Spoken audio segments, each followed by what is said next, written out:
not being able to pursue my education because I thought I had to support my family.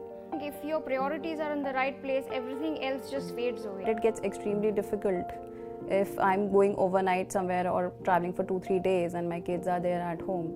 The outcome doesn't really matter. It's the challenge and the excitement.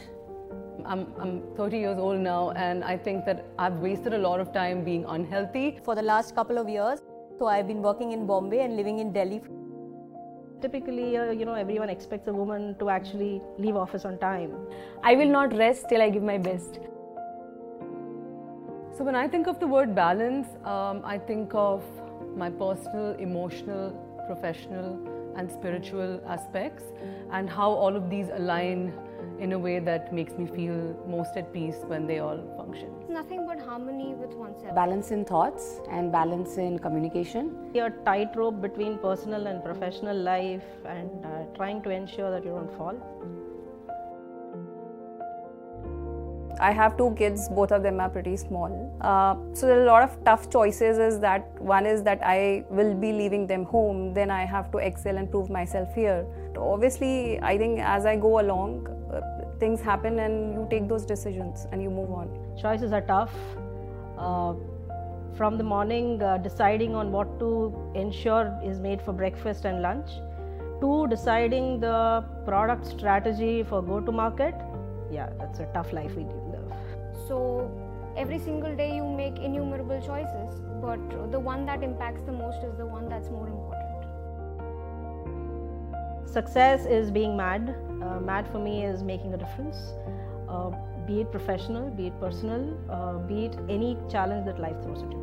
For me, success is to balance between all the roles that I play as a mother, as a wife, as a friend, as a family member, or as an employee. I will not count making a lot of money as success, but if I'm happy in life, healthy in life, and I'm able to give joy to other people, that would probably count as success to me.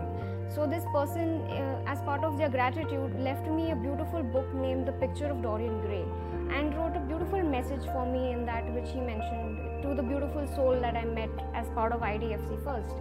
So that for me was a moment of success. And personally, I really want to be able to achieve mastery over the body. And I think I've been able to do that to a fair extent. I've lost about 23 kgs in the last 2 years, and I've completed my first half marathon this January. So I'm taking small steps at a time, but personal success for me in that context is to completely have a good control and feel confident in my body and mind. For me, both of them are an aspect of my own self, so they are not too different.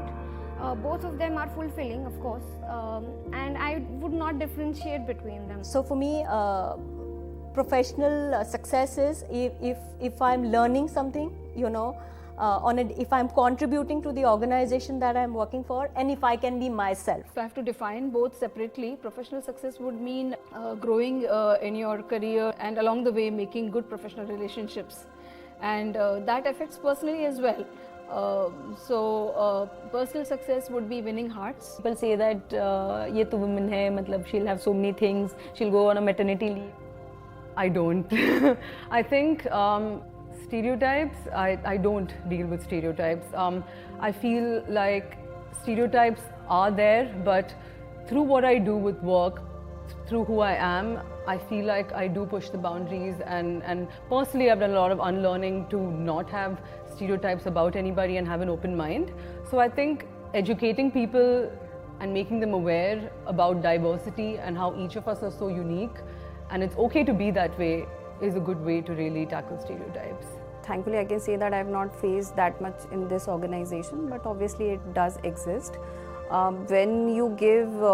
When you have a lot of commitment on your personal side, people don't take you that seriously in the organization. They will not they will not trust you with a lot of responsibility, because they think that probably your professional life is going to suffer, your work will suffer, you are not that serious for working. I can actually say that I've gotten that chance and I've proven myself. That is how you actually you can make the other person comfortable, that you are capable of doing it within the constraints you have. As a woman, I just look through stereotype. you just do your own work and let your work speak for yourself. Stereotypes is a put off for me. I have to ignore it or get some entertainment value out of it, nothing else. They actually motivate me to, break them and ensure that the other person knows that the stereotyping is wrong. So I think I just deal by with stereotypes by just being myself. I think it's tougher for women to get a seat on the man's table because though I may say that there is an unconscious bias that I feel personally exists. Whenever there is a role, which is basically that is kind of open, I think women don't tend to go and ask for that role, which men do, and I think, and there is a glass ceiling, let's admit it.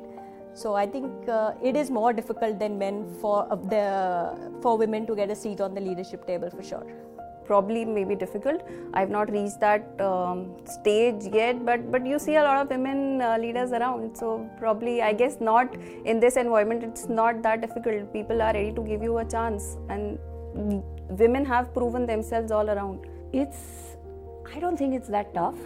You just have to be a little pushy, and I think you get there. You just need to believe in yourself and do what it takes to move forward, and not wait for somebody else to prompt you to do that.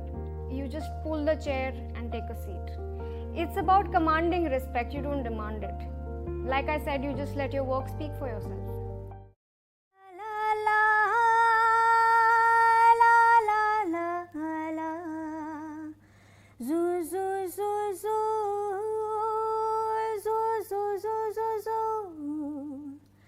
आँखों में घर